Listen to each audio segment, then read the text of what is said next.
Súper, ya, puedo hablar. Bienvenidos a todos. Primero, gracias por su paciencia. Ustedes saben que esto de la tecnología, aunque ya tengamos un año en clases en línea, la tecnología sigue siendo un reto.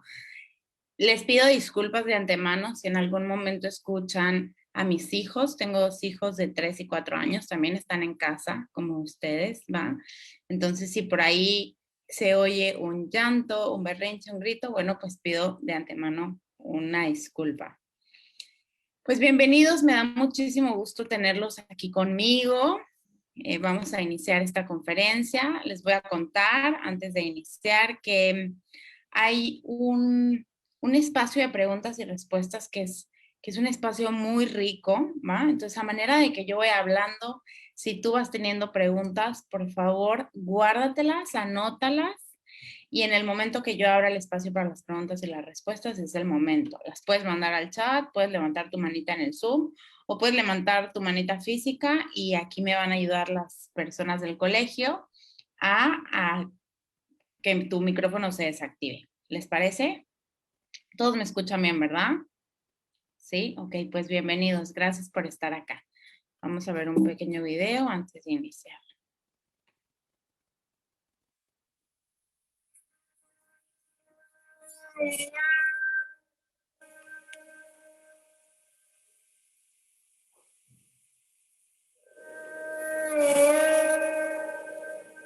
En alta mar, la oscuridad del navegante dura 12 segundos, pues es el tiempo que tarda el faro en alumbrar el mismo punto. Te invito a pensar en el mar. Cierra tus ojos. Respira normal. No lleves la cuenta. Yo contaré por ti.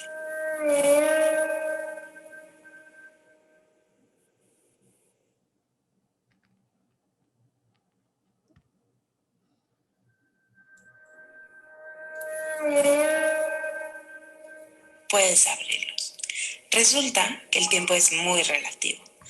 12 segundos de oscuridad en alta mar son muy distintos a 12 segundos de luz bajo el fuego.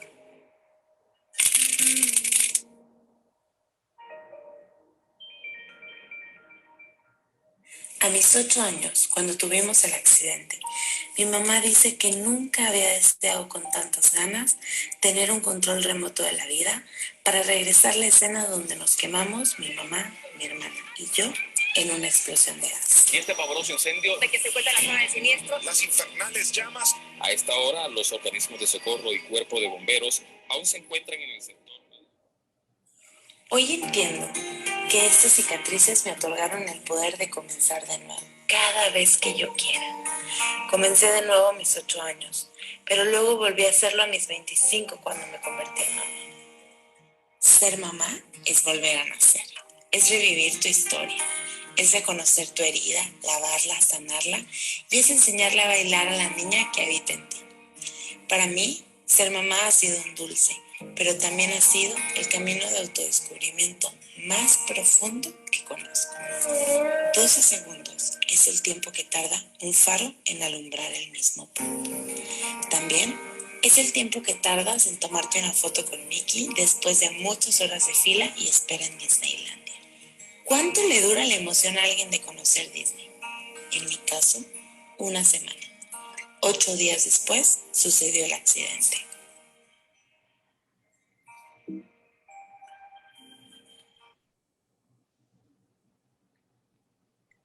El 15 de agosto del 2000 era un día normal en el que tendríamos que haber ido a la escuela. Sin embargo, una noche antes, mis papás nos mandaron llamar a la recámara y nos dijeron que no íbamos a ir a la escuela. Venía alguien de fuera, así que íbamos a pedir permiso y le íbamos a dar a esta persona un tour por toda la ciudad de Chihuahua.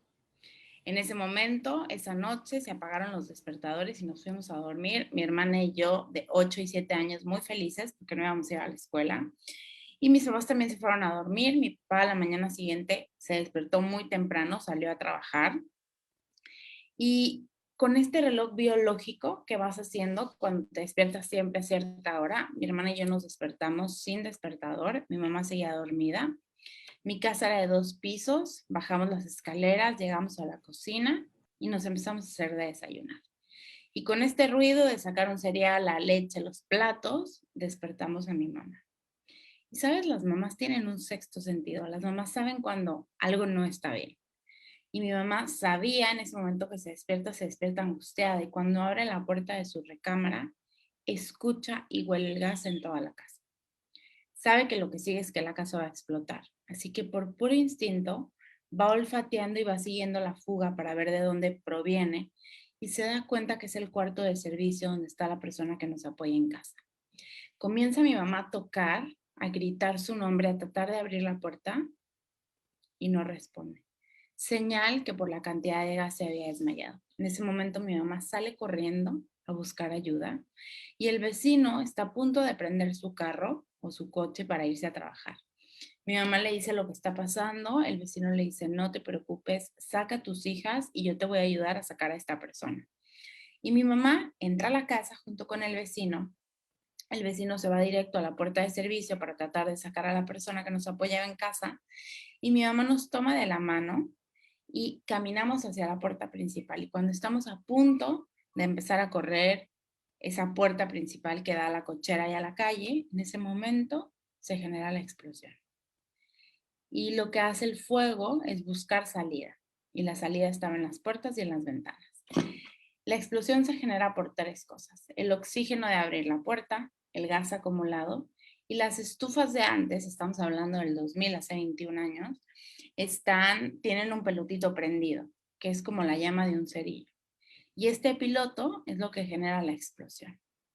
Inmediatamente que explota, salen todos los vecinos, pasan segundos cuando los vecinos salen a ver qué había pasado por la magnitud del sonido. Y el 15 de agosto del 2000 nos empiezan a apagar el fuego completo del cuerpo con las mangueras con las que tú y yo regamos nuestra planta, nuestro árbol, nuestro césped, nuestro zacate, como le digan, ¿va? El 15 de agosto del 2000 nos apagaron el fuego completo. Inmediatamente había que avisarles a todo el cuerpo de rescate, los vecinos empezaron a apoyarnos, pero había que avisarle a mi papá lo que había pasado. Así que mi mamá le pide a la vecina entrar a su casa y para que me entiendas, la temperatura que había adquirido el cuerpo de mi mamá era muy alta. El piso de la vecina es de alfombra y aunque mi mamá ya no tenía fuego en el cuerpo, cuando va entrando va dejando las huellas de los pies marcados en la alfombra. Levanta el teléfono, habla con mi papá, le dice lo que está pasando, mi papá le dice voy para allá y en lo que llega la ambulancia, los paramédicos, mi mamá quiere acostarse y se acuesta en el piso de la cocina de la vecina, que es un piso de cerámica fría. Se acuesto y me acuesto enseguida de ella. Y por primera vez a los 8 años me planteo la posibilidad de morir. Y volteo con mi mamá y le digo, mamá, ¿nos vamos a morir? Y me contesta muy segura que no y que vamos a estar bien. Llegan el cuerpo de rescate, nos llevan a un primer hospital en Chihuahua. En este primer hospital nos estaba esperando una serie de doctores, entre ellos mi pediatra. Y cuando nos revisa mi pediatra, le dice a mi papá lo siguiente: no tengo idea de qué hacer. Es demasiado el grado de quemaduras, no sé qué hacer, esto me sobrepasa. Nos meten a una operación un poco como de experimentación. Hace 21 años las quemaduras en México eran muy poco conocidas, muy poco tratadas. A nivel hospitalario no sabían cómo manejarlas. Entonces nos meten a una operación y prácticamente nos dejan en piel viva. Después de esta operación le dicen a mi papá, tienes que irte de la ciudad de Chihuahua, tus hijas pueden fallecer. Tienes que irte de aquí y empezamos a hacer toda la investigación a dónde nos podrían mandar. Sabe unos doctores que decían que Monterrey, unos que Houston, que Dallas, que el DF, empiezan a dar opciones y se decide un hospital que está en Dallas porque tenía una unidad especializada de quemaduras. Pero no era tan sencillo como decir, agarro a mis hijas y me voy. Fíjense todo lo que tuvo que ocurrir para poder estar en otro lugar, en otro país. Había que preguntar al hospital a ver si tenía espacio para 3 pacientes. Había que asegurar que el seguro médico pasara y hacer como clic en todo lo que te requiere. Había que conseguir 2 ambulancias aéreas. En ese momento en Chihuahua no existían las ambulancias aéreas. Y había que conseguir un permiso para que la ambulancia pudiera aterrizar y pudiera despegar, ¿ok? En el aeropuerto. ¿Cuánto tiempo crees que pasa desde el momento que la casa explota hasta que estamos en otro país, en otro hospital. Más o menos. ¿Cuánto tiempo? ¿Una semana? ¿3 días? ¿24 horas? Para mí el tiempo en esta historia es muy importante. Y el tiempo, desde que la casa explota hasta que estamos en otro hospital, en otro país, son 16 horas. Y yo pienso que 16 horas es más o menos lo que estamos despiertos, ¿no? Y es un gran espacio ahorita, es un gran espacio de la conferencia para que te preguntes qué haces con tu tiempo. Y sé que el tiempo ahora en pandemia ha tenido un ritmo diferente y que no sabe igual que antes, ¿no? Pero el tiempo sigue transcurriendo, el tiempo de nuestra vida sigue transcurriendo. Y entre que nacemos y morimos, lo que está ahí en medio es el tiempo. Y vale mucho la pena hacernos esta pregunta: ¿qué hacemos con nuestro tiempo? ¿Lo estoy disfrutando? ¿Estoy con la gente que más quiero? ¿Estoy gozando? ¿Estoy viviendo? ¿Qué estoy haciendo con este tiempo tan preciado, con este regalo que todos los días se vuelve a dar y son esas 16 horas que estoy despierta? Llega mi papá a este hospital junto con nosotros y nos inducen a un coma. Así que de aquí en adelante, todo lo que te voy a contar, ¿va? Es una anécdota de mi papá, porque yo estaba dormida y mi hermana también y mi mamá también. Y él era el único consciente que tenía que tomar todas las decisiones de la familia. Y cuando él llegó a este hospital, dice que se sentía la persona más relajada del mundo. A ver, dijo: vamos a estar bien, seguramente en 2 semanas mis hijas van a regresar a Chihuahua y no va a pasar absolutamente nada. Y le costó mucho entender que en 2 semanas no íbamos a regresar a Chihuahua y que no estábamos bien. Y pienso que como a mi papá, a los seres humanos nos cuesta mucho ver y aceptar la realidad. ¿Cuánto te costó a ti, que estás del otro lado de la pantalla, ver y aceptar la realidad de la pandemia? Seguramente empezó en marzo y en mayo dijiste: ay, bueno, ya junio, bueno, julio, ay, octubre, bueno, ya diciembre, sí, diciembre seguro. Bueno, los planes de junio del próximo año seguro no los voy a mover, ¿no? Y a manera de que hemos ido avanzando, hemos podido aceptar un poco más lo que ahora vivimos. Es muy importante que sepamos que si no vemos y aceptamos lo que vivimos en cualquier circunstancia, no hay manera de que nosotros podamos hacer una vía de solución, ¿ok? Entonces mi papá no podía generar una vía de solución para esa adversidad que se enfrentaba de sus hijas enfermas, su esposa enferma, si no aceptaba que no estábamos bien. Solo aceptando pudo empezar una línea de investigación de qué son las quemaduras y qué voy a hacer y hacia dónde tengo que apuntar la rehabilitación y la recuperación. Y lo mismo nosotros. Solo viendo y aceptando la realidad podremos adaptarnos a lo que ahora vivimos. Y entonces en casa se tuvo que comprar más aparatos tecnológicos. Y entonces se tuvieron que ampliar los megas del internet. Y entonces el Zoom se tuvo que comprar en la capacidad máxima. Y solo aceptando la realidad es que nos podemos abrir al mundo de las posibilidades. Entonces mi papá empieza a investigar de las quemaduras y en esa investigación se da cuenta que hay un hospital muy bueno, pero en otra parte de Estados Unidos. Y el único pero que le ve a este hospital es que no acepta niños. Entonces mi papá dice: ¿qué tanto vale la pena que yo mueva a mis hijas, ¿no?, a una ciudad en Estados Unidos y tenga a mi esposa en otra? Lo medita, lo piensa, va con la doctora y le dice: las quiero mover, y la doctora le dice: tienes que esperar. 2 semanas después vuelve a ir y la doctora le dice: es un gran momento para moverlas. Y en ese momento nos mueven, aún dormidas, sin darnos cuenta. Mi mamá tampoco se da cuenta que nos separamos de ella. Y en ambos lugares teníamos gente que nos apoyaba. En Dallas estaba gente con mi mamá y en Galveston, que era el otro hospital, estaba gente conmigo y con mi hermana. Y mi papá viajaba constantemente. Y bueno, empieza la recuperación, pasamos la etapa como de vida o muerte, que fue la etapa más crítica, ¿no? Y viene la etapa más compleja, que es la etapa donde vamos a despertar y nos tienen que explicar qué es lo que ha pasado. Y entonces mi papá decía: ¿cómo le explico a una niña lo que ha pasado?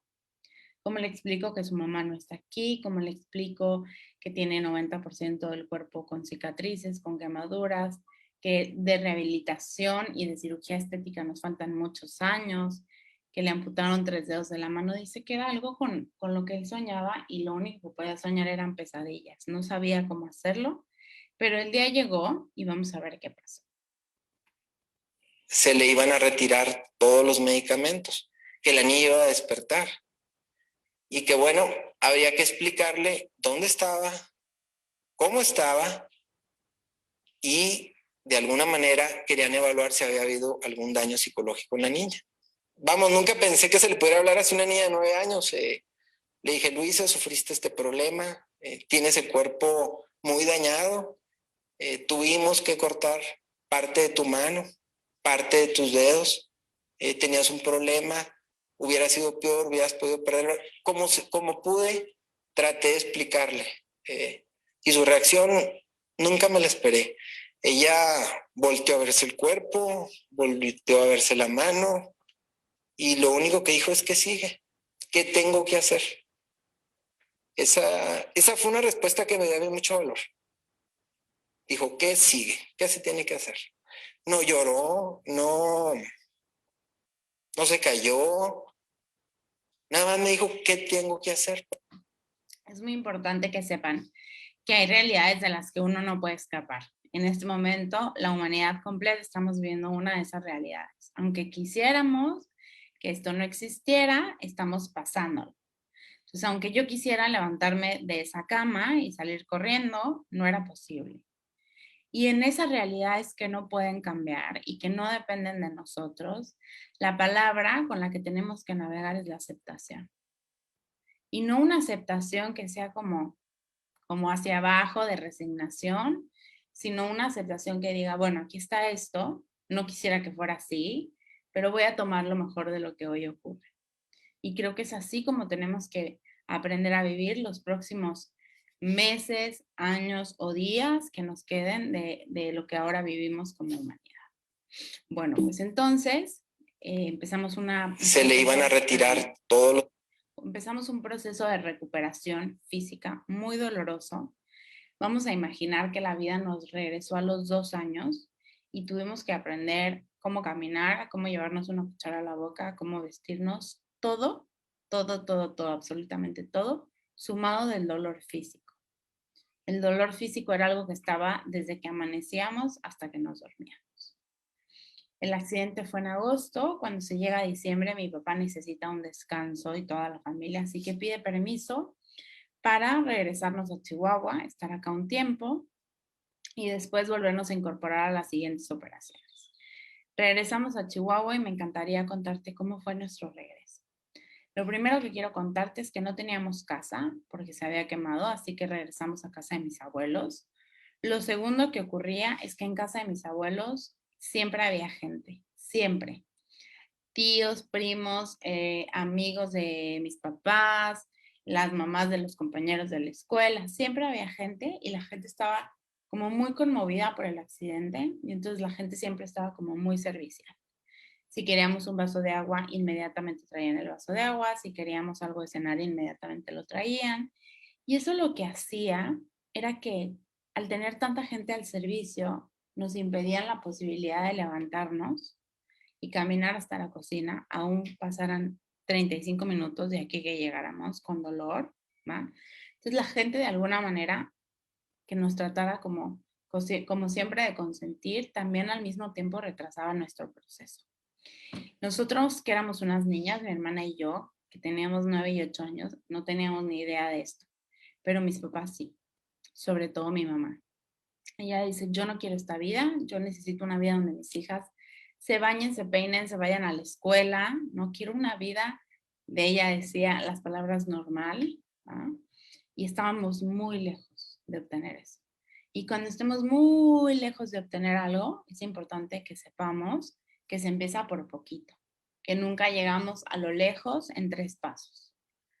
Y entonces mi mamá empezó a meterse a bañarse sola, ¿no? Una actividad que tú y yo hacemos muy normal, a ella le costaba mucho dolor y muchas horas. Empieza a bañarse sola, pasan unos días en lo que puede hacerlo más rápido y después voltea con mi hermana y conmigo y nos dice ustedes también. Y mi mamá nos empieza a involucrar en una cierta energía de recuperar nuestra vida. Y en esa recuperación se me ocurre regresar a bailar. Y entonces insistí tanto que mi mamá tuvo que levantar el teléfono, hablarle a la maestra y decirle, Luisa quiere regresar a bailar. La maestra le dijo, no te preocupes, tráela. Pero había un problema con eso. Primero que yo no me movía bien, entonces que seguramente no se me iba a facilitar la clase. Y lo segundo es que el impacto que pudiera generar en las niñas, porque llegaba una Luisa diferente. Así que mi maestra habló con mis compañeras, pero no importa cuánto habló, el simple hecho de que me vieran generó un impacto. Y cuando yo entré a ese salón de baile, después del accidente, hubo un silencio profundo. Así que mi maestra, para romper con ese silencio incómodo, dijo, todos al piso, vamos a hacer calentamiento. Y todas se agacharon. Yo no me podía sentar en una silla sola, mucho menos en el piso. Así que volteé con mis compañeras de 11, 12 años y yo, ayúdenme. Y entre todas me cargaban para sentarme en la duela y entre todas me cargaban para pararme de la duela y eso duró más o menos 1 año y medio. Vamos a ver qué pasó. Y para poderla sentar en la duela, era, ayúdame para sentarlas en la duela. Traían sus trajecitos que les cubren absolutamente todo, ¿verdad? Dejaban las manchas de sangre así en la duela. Y ellas, la verdad, las dos, siempre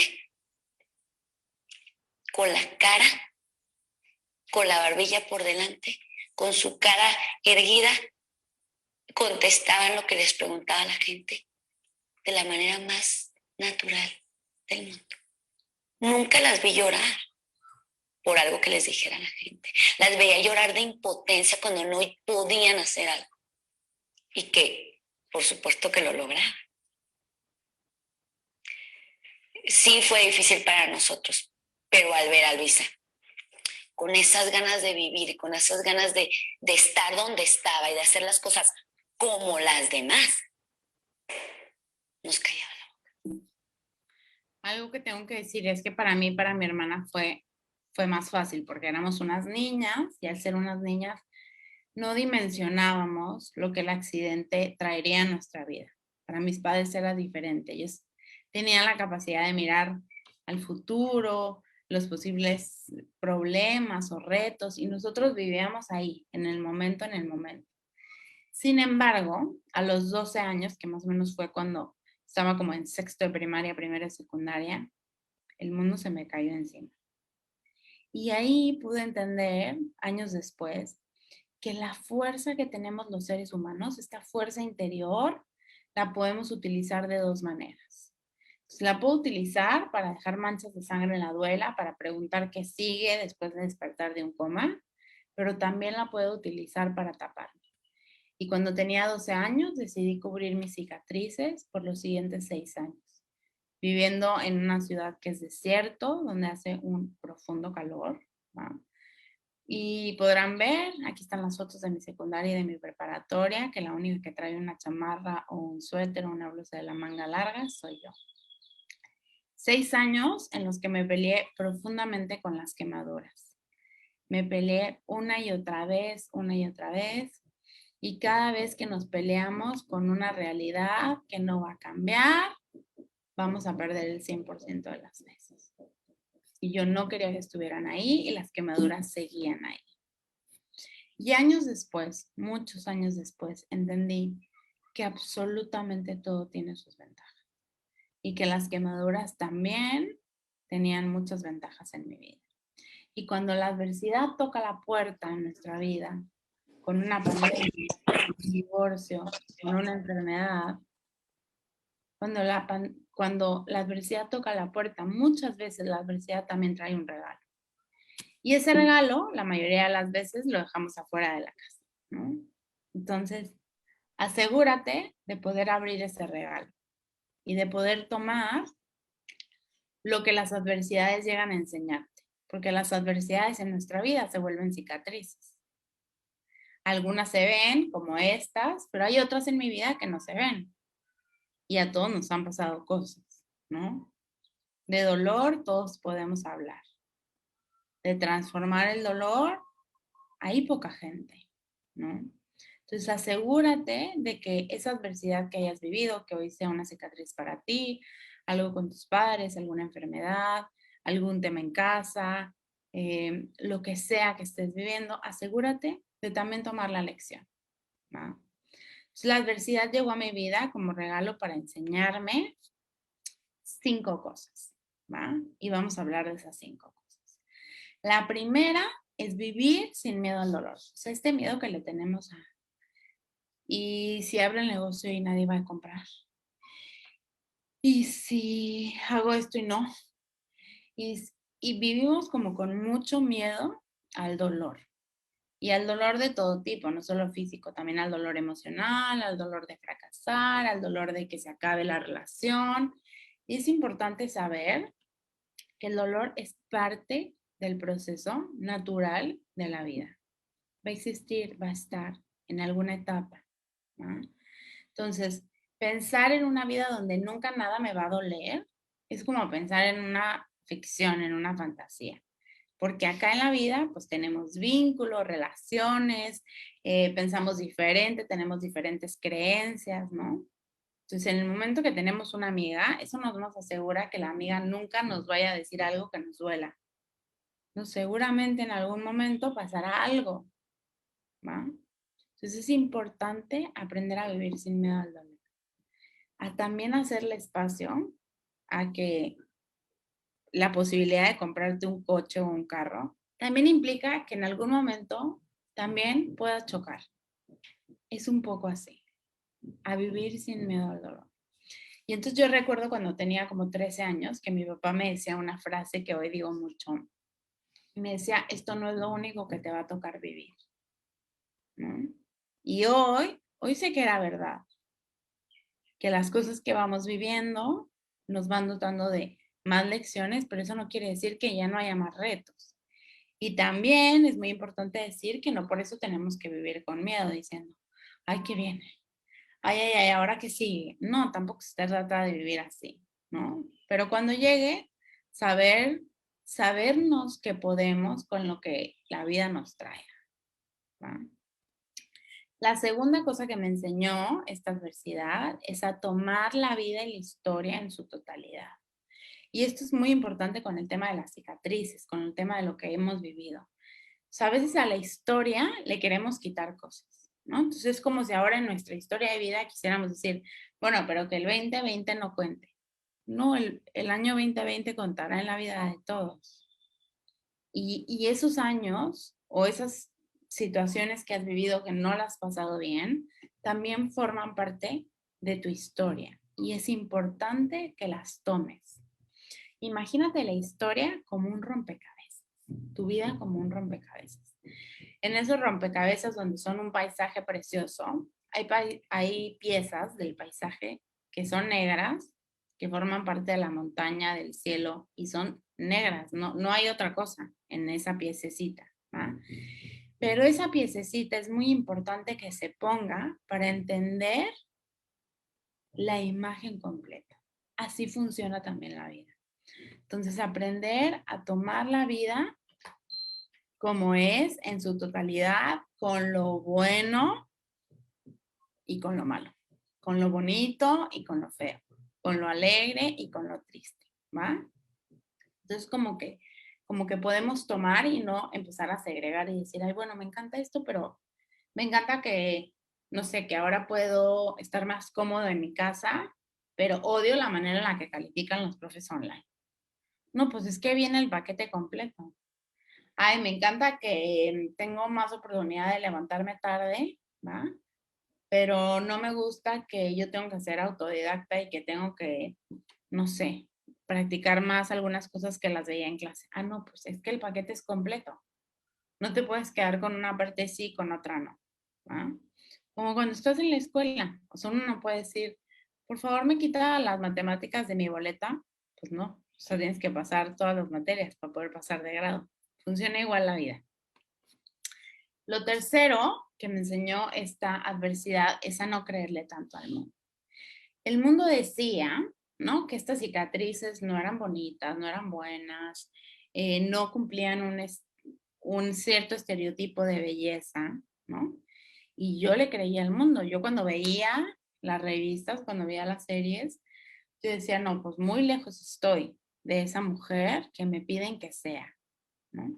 Entonces necesitamos empezar a tener como este pensamiento crítico frente a lo que nos vende el mundo. Si la bloguera sale con que la crema, el acondicionador, el no sé qué, corremos a comprarlo. Si el influencer sube a sus redes y les creemos sin saber siquiera si es verdad. Entonces, vamos a no creerle tanto al mundo y a profundizar en este pensamiento de decir, bueno, ¿y yo? ¿Y yo qué quiero? Porque el mundo me dice ciertas cosas, pero ¿y yo qué quiero? Y a mí me gustan los Adidas, no sé, Superstar con 3 rayitas negras, me gustan. ¿De verdad me los quiero comprar? ¿O solamente es un impulso como todos, ¿no?, a comprarlos? No sé. Pero a mí este accidente me enseñó eso, a no creerle tanto al mundo. La número 4 es a dejar ir todo lo que me impida vivir en libertad. Entonces hay muchas creencias, hay muchas cosas en nuestra mente, en nuestra cabeza que no nos dejan vivir en libertad. En mi caso era que yo creía que las quemaduras no eran bonitas, no era aceptable y que era mejor ser igual que todos, ¿no? Y entonces eso que ocurría en mi cabeza, por supuesto que no me ayudaba a vivir en libertad. Entonces sabrá cada uno de nosotros de pensar que no te está dejando vivir en libertad. Por ejemplo, lo que me topó mucho en sesiones con niñas adolescentes y con niños adolescentes es que lo que siguen en redes, ¿va?, a quienes siguen tampoco los deja vivir en libertad porque te proponen una vida que en este momento es inalcanzable para ti. Entonces, si eso te está frustrando, te está generando pasarla mal, bueno, hay que unfollow, dejar de seguir esas cuentas, ¿no? A lo mejor podrán ser amistades o a lo mejor podrán ser hábitos que no te están dejando vivir en libertad, ¿ok? Que no está padre que siempre llegues a la clase de la cama al escritorio 4 minutos antes y claro que la primera parte de la clase estás todo somnoliento, dormido, pues es algo que no te deja vivir en libertad, ¿no? Entonces aquí cada quien hará este ejercicio de saber qué tiene que dejar ir. Y por lo último, por último, lo que me enseñó este accidente es a celebrar la vida. Y creo que en general las cicatrices que tenemos nos enseñan a esto, a celebrar la vida, a saber que la vida también se puede celebrar en la adversidad. Y yo recuerdo que mi mamá decía, hay pequeños momentos que en la recuperación para mí eran mágicos. Cuando mis hijas daban unos pasos, cuando nos decían que ya habíamos terminado un tratamiento, cuando nos decían se pueden ir a casa, vuelven en 6 meses, ¿no? Entonces ahora, en esta adversidad que hoy tú y yo vivimos, también se puede celebrar la vida. Y también hay cosas que nos han dado como un regalo. La posibilidad de tener a la gente cerca, a nuestros hermanos, la posibilidad de cuidar a los que nos dieron la vida, a nuestros padres, a nuestros abuelos, ¿va? Entonces, conectémonos con toda esa celebración que también ocurre en medio del caos y en medio de la adversidad. Muchas gracias.